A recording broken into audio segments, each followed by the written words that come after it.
Naaresto na ng mga pulis ang 2 sa 8 suspect sa panloloob sa mga gadget stores sa Davao Region. Pero karamihan sa higit 100 mamahaling cellphone na kanilang nakulimbat, hindi na na-recover. Narito ang Frontline Report.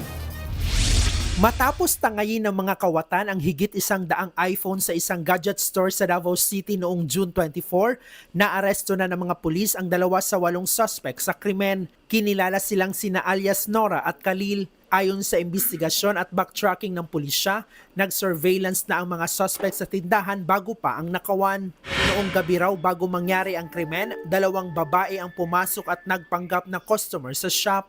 Nagtanong pa raw sa tindera si alias Nora pero sa huli ay wala namang binili. Bandang 2:00 ng madaling araw, dito na nakita ang van ng mga suspect sa lugar.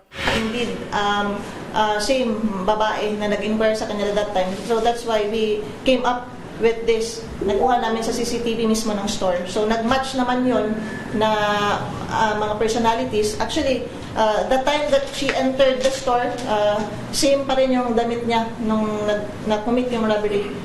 Nakita na naglo-loiter na doon sa Acton Street. That was actually just across the street kung saan located yung gadgets natin.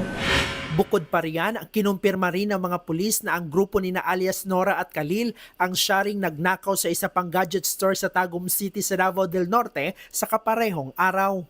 Sa higit 100 nakulimbat nilang iPhone, 26 na lang sa mga ito ang na-recover ng mga pulis. Natukoy ng otoridad na sa Marawi City sa Lanao del Sur, ibinabagsak ang mga ninakaw ng grupo. Kaya nakikipag-ugnayan na sila sa Iligan Police dahil doon muna dumadaan ang mga suspect bago makarating sa Marawi. Patuloy pa ang pagtugis sa 6 pang kasabwat sa krimen, kabilang ang kanilang umanong leader na kinilalang si alias Jumong.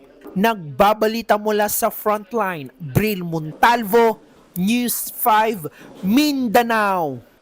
Mga kapatid, Cheryl Hosing po. Maging maalam at may pakialam sa mga napapanahong issue at headlines. Mag-follow at mag-subscribe na sa social media pages ng News 5.